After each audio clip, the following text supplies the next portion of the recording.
পশ্চিমবঙ্গে এসআইআর খেলা শুরু হলো। দিকে দিকে শয়ে শয়ে বাংলাদেশিকে গ্রেপ্তার করলো বিএসএফ কর্মী থেকে শুরু করে পুলিশ কর্মীরা। বন্ধুরা, আপনারা প্রত্যেকেই জানেন, জবে থেকে এসআইআর নিয়ে আমাদের পশ্চিমবঙ্গে অফিসিয়াল বিজ্ঞপ্তি প্রকাশিত হয়েছে, তবে থেকেই অনুপ্রবেশকারী বাংলাদেশিদের মনে একটা ভয় এবং আতঙ্ক কাজ করছে। অনেকেই ভাবছেন, যদি এই এসআইআরে তারা ধরা পড়েন, অর্থাৎ ভুয়ো নথি নিয়ে ধরা পড়েন, তাহলে কি তাদের ডিটেনশন ক্যাম্পে যেতে হবে? এই ভয়ে কিন্তু পশ্চিমবঙ্গ ছেড়ে বহু বাংলাদেশি বাংলাদেশে পালিয়ে যাওয়ার সময় বর্ডার সিকিউরিটি গার্ডের হাতে কিন্তু ধরা পড়েছে। অনেকেই পুলিশ কর্মীরা গ্রেপ্তার করেছে, অনেকেই জেলে রয়েছে, পাশাপাশি অনেককে বিএসএফ কর্মীরা আটক করেছে।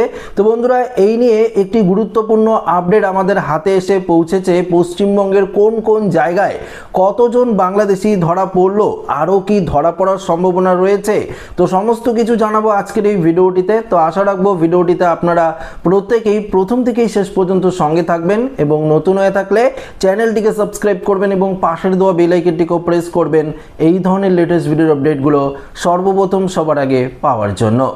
তো বন্ধুরা, খবরে যাওয়ার আগে আপনাদেরকে একটি গুরুত্বপূর্ণ আপডেট জানিয়ে দিই।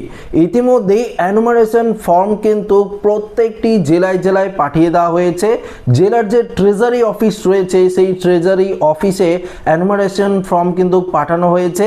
কালকে থেকেই বিএলও অফিসাররা আপনাদের বাড়িতে গিয়ে এনুমারেশন ফর্ম দেবে, এবং এই এনুমারেশন ফর্মটি আপনাদের ফিল আপ করে জমা দিতে হবে।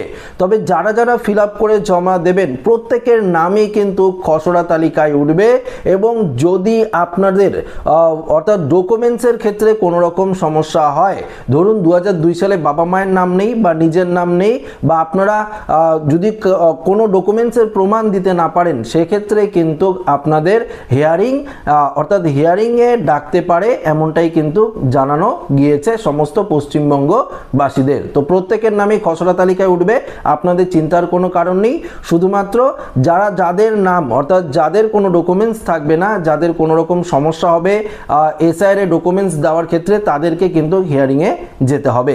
এবার আমরা বিস্তারিত খবরে চলে যাব, এবং বিস্তারিত খবরে কি বলেছে সেটি আপনাদেরকে ডিটেলসই বোঝানোর চেষ্টা করব। প্রথমত, আজকে একটি ঘটনা ঘটেছে। ভারত নেপাল সীমান্তে এক বাংলাদেশিকে কিন্তু গ্রেপ্তার করা হয়েছে। শিলিগুড়ির পানি ট্যাঙ্কিতে ভারত নেপাল সীমান্তে ওই বাংলাদেশিকে গ্রেপ্তার করা হয়। গোপন সূত্রে পাওয়া খবরের ভিত্তিতে অভিযান চালিয়ে ওই বাংলাদেশি নাগরিককে গ্রেপ্তার করে এসএসবি। নেপাল এবং ভারত সীমান্তের পানি ট্যাঙ্কির ভারতীয় সীমান্তের 1 কিলোমিটারের মধ্যে তাকে গ্রেপ্তার করে এসএসবি জওয়ানরা। তো বুঝতেই পারলেন, শিলিগুড়িতে যে পানি ট্যাঙ্কি রয়েছে, ভারত নেপালের সীমান্ত রয়েছে, সেখান থেকে কিন্তু এক বাংলাদেশিকে গ্রেপ্তার করা হয়, এমনটাই কিন্তু খবর সূত্রে উঠে এসেছে। আরও দেখুন, শুধুমাত্র একটি ঘটনা নয়, আরও ঘটনা ঘটেছে। এখানে বলেছে, দেখতে পাচ্ছেন যে এসআইআর শুরু হতেই পশ্চিমবঙ্গের সীমান্ত এলাকায় ফের নড়ে চড়ে বসেছে অনুপ্রবেশকারীদের চক্র। উত্তর 24 পরগনার বসিরহাট সীমান্তের এলাকা দিয়ে অবৈধভাবে বাংলাদেশে পালাতে চাওয়ার সময় কমপক্ষে 48 জন বাংলাদেশি নাগরিককে গ্রেপ্তার করলো সীমান্তবর্তী, দেখতে পাচ্ছেন, সীমান্ত রক্ষা বাহিনী অর্থাৎ বিএসএফ। তো বুঝতেই পারলেন যে এই ঘটনাটি কিন্তু শুক্রবার দিন ঘটেছে। বিএসএফ সূত্রে জানা গিয়েছে, গত 3 দিনে বসিরহাট, বাগদা ও গাইঘাটা সেক্টর থেকে মোট 89 জন বাংলাদেশি অনুপ্রবেশকারীকে আটক করা হয়েছে। তো বুঝতেই পারলেন, এসআইআর ঘোষণা অর্থাৎ 1 সপ্তাহের মধ্যেই হয়েছে, আপনারা জানেন।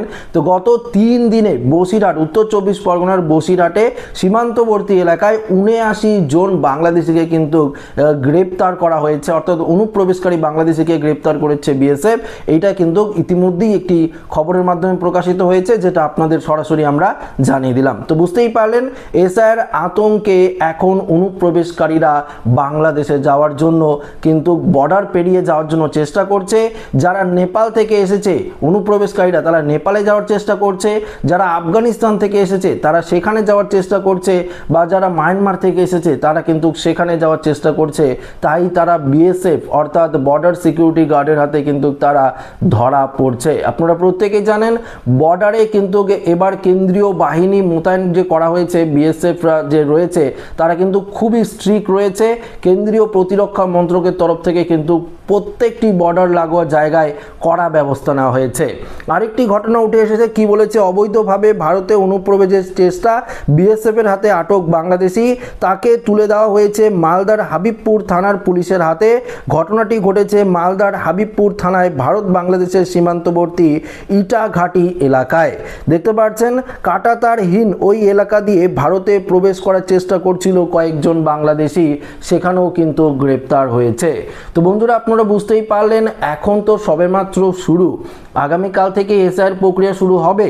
যারা অবৈধ ভোটার রয়েছে, যারা ভুয়ো ভোটার রয়েছে, বা যারা বাংলাদেশ থেকে এসে এখানে কোনো দালালের হাত ধরে আপনারা voter card, ration card, Aadhaar card, PAN card এই ডকুমেন্টসগুলো বানিয়েছেন, তাদের তো এসআইআর ধরা পড়বেই।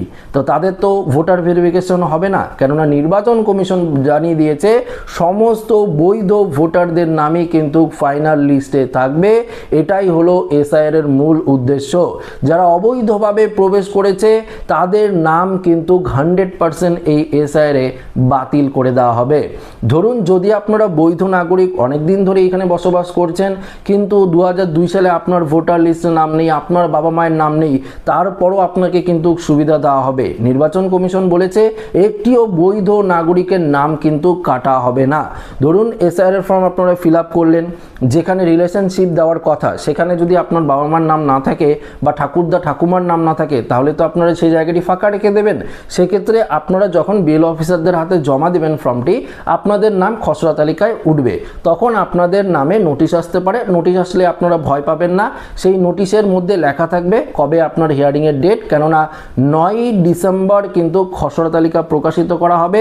9 ডিসেম্বর থেকে 31 জানুয়ারি এর মধ্যে আপনারা সুযোগ পাবেন আবারও কিন্তু দ্বিতীয়বার, অর্থাৎ যে 11টি নথির কথা নির্বাচন কমিশন বলেছে, সে 11টি নথির মধ্যে যে কোনো একটি নথি, আপনার জন্ম সার্টিফিকেট না থাকলেও আপনার জন্ম 1/7/1987 আগে থাকলে আপনারা ব্যাংকের অর্থাৎ ব্যাংকের যদি বই থাকে সেটি দেখাতে পারেন, পোস্ট অফিসের বই থাকলে দেখাতে পারেন, এলআইসি করে থাকলে কাগজ দেখাতে পারেন, কোনো সরকারি নথি যদি আপনাদের থাকে 1987 সালের আগে, সেটি দেখিয়েও আপনারা কিন্তু এসআইআর করাতে পারবেন।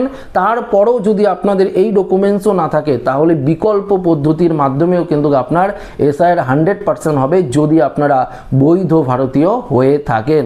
সেই সমস্ত অনুপ্রবেশকারীদেরই নাম বাতিল হবে যারা আগে থেকেই ভয় পাচ্ছে এসআইআর এর কথা শুনে, এবং আগে থেকেই কিন্তু তারা যেখান থেকে এসেছে সেখানে যাওয়ার চেষ্টা করছে, এবং যাওয়া তো এতটা সহজ নয়, বর্ডার সিকিউরিটি গার্ডের হাতে কিন্তু তারা ধরাই পড়ে যাচ্ছে।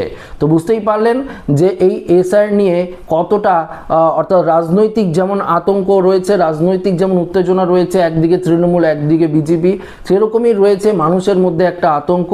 তবে আপনার আতঙ্ক হওয়ার কোনো রকম কারণ নেই, আপনার এসআইআর 100% হবে যদি আপনারা ভুয়ো পদ্ধতিতে voter card, Aadhaar card, ration card, PAN card এগুলো না বানিয়ে থাকেন, বা ভুয়ো পদ্ধতিতে জন্ম সার্টিফিকেট না বানিয়ে থাকেন, তাহলে কিন্তু আপনার কোনো রকম অসুবিধা হবে না। তো আশা রাখবো ভিডিওটি প্রত্যেকের ভালো লেগেছে। ভিডিওটি ভালো লাগলে লাইক করবেন, বন্ধুর সাথে শেয়ার করবেন, নতুন হয়ে থাকলে চ্যানেলটিকে সাবস্ক্রাইব করে নেবেন। ধন্যবাদ।